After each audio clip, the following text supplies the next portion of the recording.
Вселенскиот брод Земја, Јупитер и неговите сателити.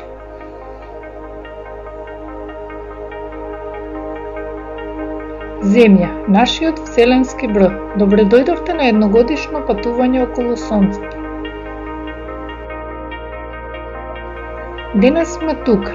Пред 8 недели беше ремноденица, а за 5 недели е долгоденица, најдолгиот ден, на 21 јуни. До 1999 година најсјајното тело на утринското пролетно небо било Јупитер, најголемата планета. Зошто баш наутро? Од почетокот на годината Јупитер, кој бавно се движи по орбитата, беше скриен позади Сонцето. Напредувајќи по својата орбита, Земјата го открива Јупитер. Малку по малку Јупитер се покажува десно од Сонцето. Затоа тогаш го гледаме Јупитер рано наутро, пред изгреј Сонце.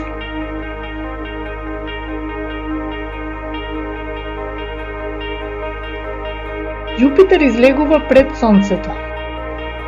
Потоа излегува Сонцето и ја осветлува атмосферата која како плав филтер ги крие звездите и планетите.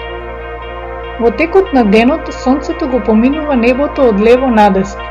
Попладне, додека Сонцето е се уште високо, Јупитер му е од десната страна и незабележливо заоѓа позади хоризонтот. Планетите кои се десно од Сонцето заоѓаат пред него и навечер не можеме да ги видиме. Кога ќе се појават звездите, Јупитер е позади хоризонтот.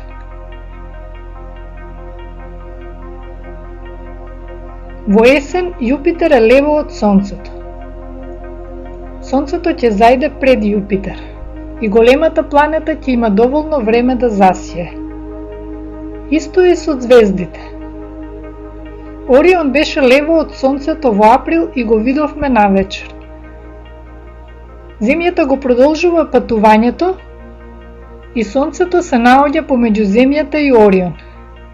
Сега Орион незабележливо поминува по небото скриено од сјајот од Сонцето.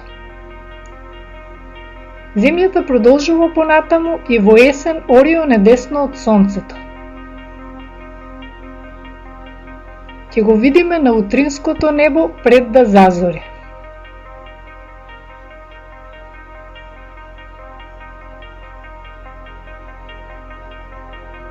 Не заборавајте дека се што е десно од Сонцето, месечината, планетите и звездите ќе бидат видливи наутро. Јупитер е далеку позади Марс и астероидниот појас.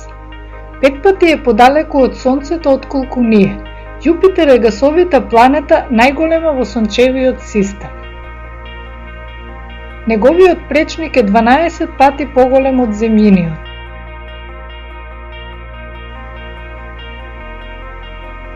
Низ двоглед можете да видите 4 точки лево и десно од планетата.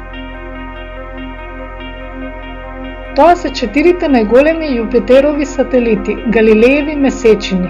Ги открил во 1610 година и сватил дека се тоа месечини. Во времето кога повеќето од луѓето мислеле дека се звезди и планети, прицврстени на небесниот свод, Галилеј прв го употребил телескопот за да го посматра небото.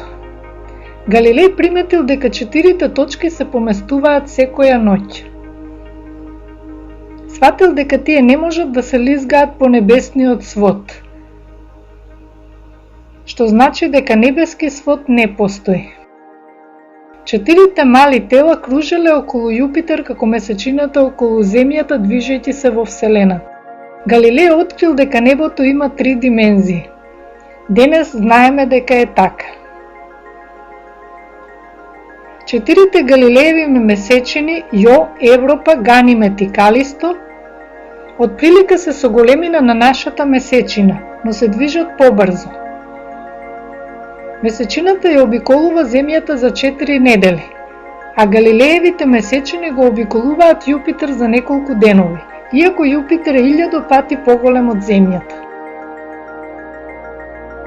Најбрз е Јо, кој го обиколува Јупитер за 1,5 ден.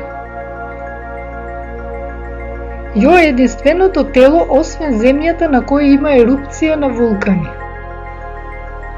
Температурата околу Јупитер е минус 200 степени Целзиусови, а температурата на лавата која ја изфрла Јо изнесува 400 степени Целзиусови и постојано ја менува неговата површина. 1999 година секоја пролет Јупитер можеше да се види наутро. Неговите 4 месечини понекогаш може да се видат како 3 мали точки десно и една лево, но веќе следниот ден се променува. Еден сателит е десно, а 3 лево. Наредниот ден сите 4 се десно. Со двоглед можете да видите дека 4 месечини се во коса низа. Нивните орбити се во иста рамнина како планетите и Сонцето, но поради накосеноста на земјината оска изгледаат како да се навалени на кај нашиот источен хоризонт, каде што Јупитер излегува. Кога го гледаме Јупитер на запад, 4 точки се во низа навалена на кај запад каде што Јупитер заоѓа. Нашиот секојдневен живот е условен од закосеноста на земјината оска, годишните времиња, топлината, студот, долгите и кратки денови. Можете да ја видите таа закосеност и на Јупитеровите месечини.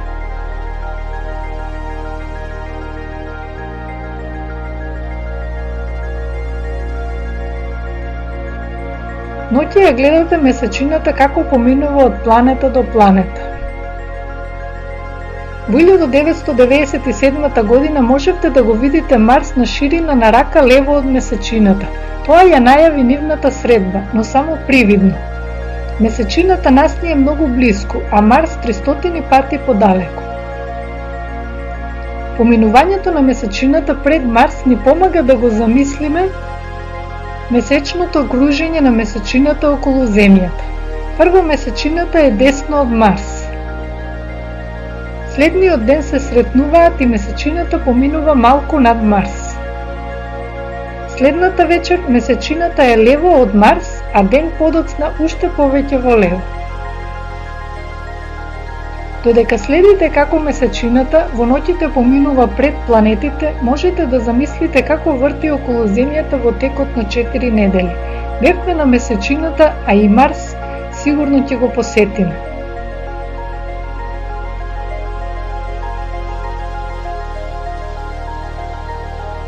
Следната недела ќе можете да видите зошто Меркур ретко се оддалечува од Сонцето и се гледа.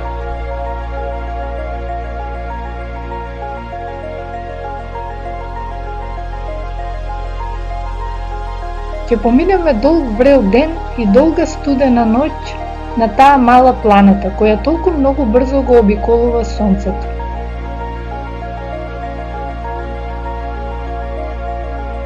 Меѓутоа, тој толку бавно се врти околу својата оска, така што Сонцето понекогаш повторно изгрева пред да зајде. Коперник цел живот сакал да го здогледа Меркур, но не успеал. Следната недела е годишнина од неговата смрт. Не задолжи нас со значајното откритие. Земјата не е центарот на Вселената. Земјата и планетите се вртат околу Сонцето.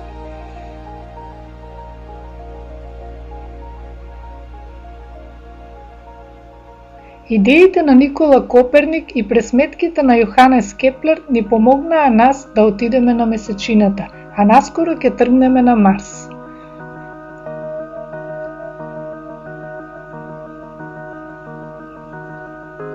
Следната недела е нашата екскурзија на Марс.